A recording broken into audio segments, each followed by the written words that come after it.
Good morning. Welcome back to the Southern Bible Thumper channel. Thank you for clicking on the video. For this upload, we will be reading Joshua chapter 11. And it came to pass, when Jabin, king of Hazor, had heard those things, that he sent to Jobab, king of Medan, and to the king of Shimron, and to the king of Ashaph, and to the kings that were on the north of the mountains, and of the plains south of Shinneroth, and in the valley, and in the borders of Dor on the west, and to the Canaanite on the east and on the west, and to the Amorite, and the Hittite, and the Perizzite, and the Jebusite in the mountains, and to the Hivite under Hermon in the land of Mitzpeh. And went out, they and all their hosts with them, much people, even as the sand that is upon the seashore in multitude, with horses and chariots very many. And when all these kings were met together, they came and pitched together at the waters of Merom to fight against Israel. And the Lord said unto Joshua, Be not afraid because of them, for tomorrow about this time I will deliver them up all slain before Israel. Thou shalt hoe their horses and burn their chariots with fire. So Joshua came, and all the people of war with him, against them by the waters of Merom suddenly, and they fell upon them. And the Lord delivered them into the hand of Israel, who smote them, and chased them unto great Sidon, and unto Mesrephothemim, and unto the valley of Mizpeh eastward, and they smote them until they left them none remaining. And Joshua did unto them as the Lord bade them. He hoed their horses and burned their chariots with fire. And Joshua at that time turned back and took Hazor, and smote the king thereof with the sword. For Hazor beforetime was the head of all those kingdoms, and they smote all the souls that were therein with the edge of the sword, utterly destroying them. There was not any left to breathe, and he burnt Hazor with fire. And all the cities of those kings, and all the kings of them, did Joshua take, and smote them with the edge of the sword. And he utterly destroyed them, as Moses the servant of the Lord commanded. But as for the cities that stood still in their strength, Israel burned none of them, save Hazor only, that did Joshua burn. And all the spoil of these cities, and the cattle, the children of Israel took for a prey unto themselves. But every man they smote with the edge of the sword, until they had destroyed them, neither left they any to breathe. As the Lord commanded Moses his servant, so did Moses command Joshua, and so did Joshua. He left nothing undone of all that the Lord commanded Moses. So Joshua took all that land, the hills, and all the south country, and all the land of Goshen, and the valley, and the plain, and the mountain of Israel, and the valley of the sea, even from the Mount Halak that goeth up to Seir, even unto Baalgad in the valley of Lebanon, under Mount Hermon, and all their kings he took, and smote them, and slew them. Joshua made war a long time with all those kings. There was not a city that made peace with the children of Israel, save the Hivites, the inhabitants of Gibeon. All other they took in battle. For it was of the Lord to harden their hearts, that they should come against Israel in battle, that he might destroy them utterly, and that they might have no favor, but that he might destroy them, as the Lord commanded Moses. And at that time came Joshua, and cut off from the Anakims, from the mountains, from Hebron, from Debir, from Anab, and from all the mountains of Judah, and from all the mountains of Israel. Joshua destroyed them utterly with their cities. There was none of the Anakims left in the land of the children of Israel. Only in Gaza, in Gath, and in Ashdod there remained. So Joshua took the whole land according to all that the Lord said unto Moses, and Joshua gave it for an inheritance unto Israel according to their divisions by their tribes. And the land rested from war. So, summarizing Joshua chapter 11, I know that I said I was considering reading from a different version, but it just feels right to read the King James. In addition, the King James is the version that I've received over and over again. And I just want to read the version that I was given. And again, with Bible Ref, this is such a powerful tool that every single verse you can flip through the entire Bible and have 7 translations, including the King James and the New King James. I will say that I don't believe there's much of a difference between these two, my opinion. But there's 7 translations, and you can just go through the whole Bible like that. So you don't really need it. But I've mentioned this before. There are Of course, this is my big back hard copy of the King James. The great thing about this is there's all these notes in the margins. And so on the end of, on the line at the end of the verse, you'll have a number and it will reference other parts of the Bible.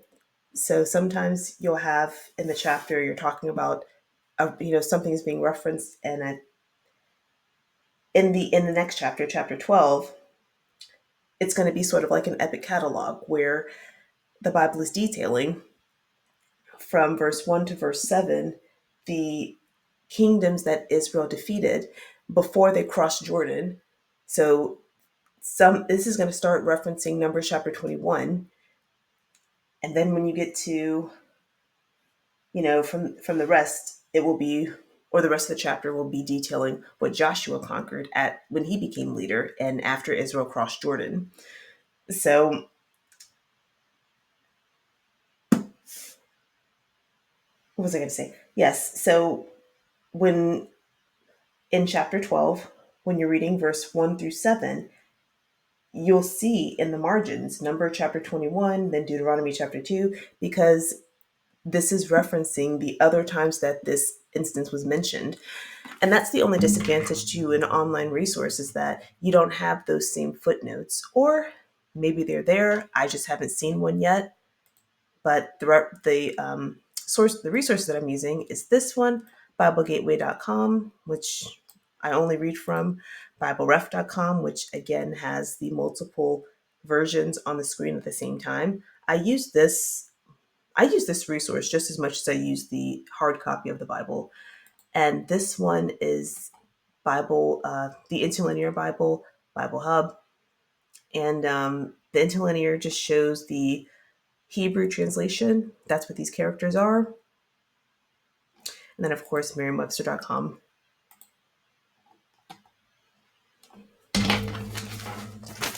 Summarizing Joshua chapter 11. So I might have implied in Joshua chapter 11 that Joshua conquered all of Canaan, but it was just a notable section. In this chapter, chapter 11, this is when Israel totally subdued Canaan. And at the end of this chapter, Israel was able to rest from war. And that's why the next chapter, chapter 12, is going to detail the territories conquered before they crossed Jordan, when Moses was still in leadership, and the territories that have been conquered since they've crossed the Jordan, entered into Canaan, and been under the leadership of Joshua.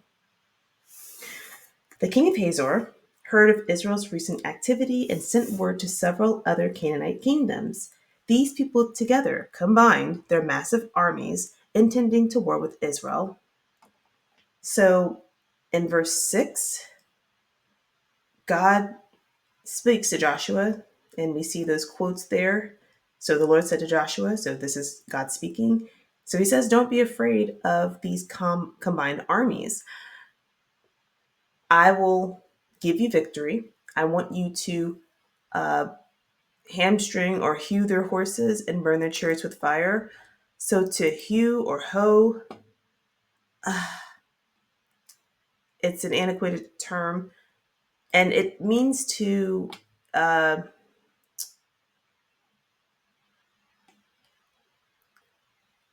cripple.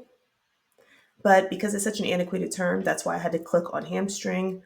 But another definition underneath hoe or relating to this is hawk.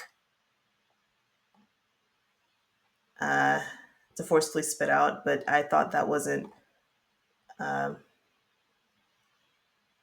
good definition. I didn't think these were good definitions either. That's why I clicked on hamstring. But what God commands Joshua in this chapter in verse 6, cripple the horses or put them out of commission, and then burn the chariots with fire. Okay. And the word hoe is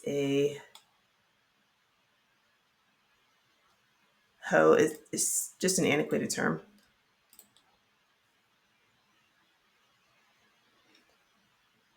So these Canaanite kings, They combine, they go against Israel. God gives Israel favor, and Joshua followed the command, crippling the horses, burning the chariots. Verses 10 through 12. Joshua smote the king of Hazor. His name is King Jabin.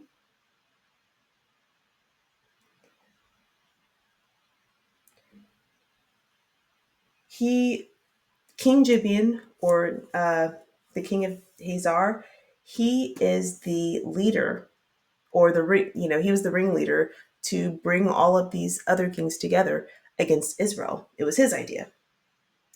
So Joshua killed the king, smote the kingdom, burning the man to death, killing the armies that assembled together, and capturing their cities. But Hazor was the only city that Joshua burned. Verse 14.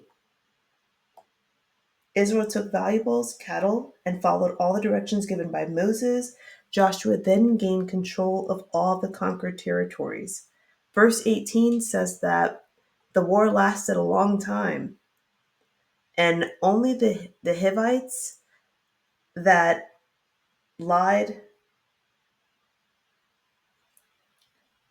So this was in, what chapter is that?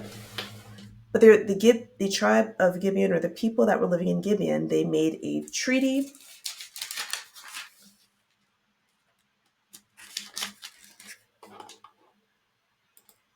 Okay, it was chapter 10. So in chapter 10, there were a group of people that were living in this territory in Canaan. They were referred to in chapter 10 as Gibeon. But when we're looking here in verse 18 or verse 19, the inhabitants that made this treaty of peace with Israel are called, or the inhabitants are called the Hivites, but they lived in a land called Gibeon, or a territory called Gibeon. But these people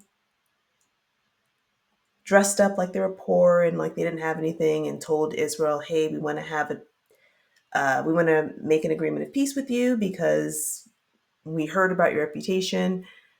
And the command from God was to smite everything that breathes. But then we saw in Deuteronomy where Moses was talking to this second generation of Israel, and he told them, "Hey, approach people with peace, and if they don't want to be your servant, then you smite them with war." So they lied to get this situation. But basically, these are the only group of people that tried to have peace with Israel. Every other group was willing to war and die, and they did. Verse 20, God purposefully hardened the hearts of these groups of people that went to war with Israel so that they would oppose them and be destroyed. Verses 21 through 22, Joshua conquered the Anakims and gained control of that territory. And after this victory, Joshua was able to divide the land by tribes with Israel the way that Moses dictated before he died. And then the land rested from war. After chapter 11, Israel finally controlled Canaan. So it should not be lost on us that Joshua had to make war a long time. He basically gets into leadership, and as soon as he gets into leadership, he's going to war over and over and over and over. And so we don't hear about him so far.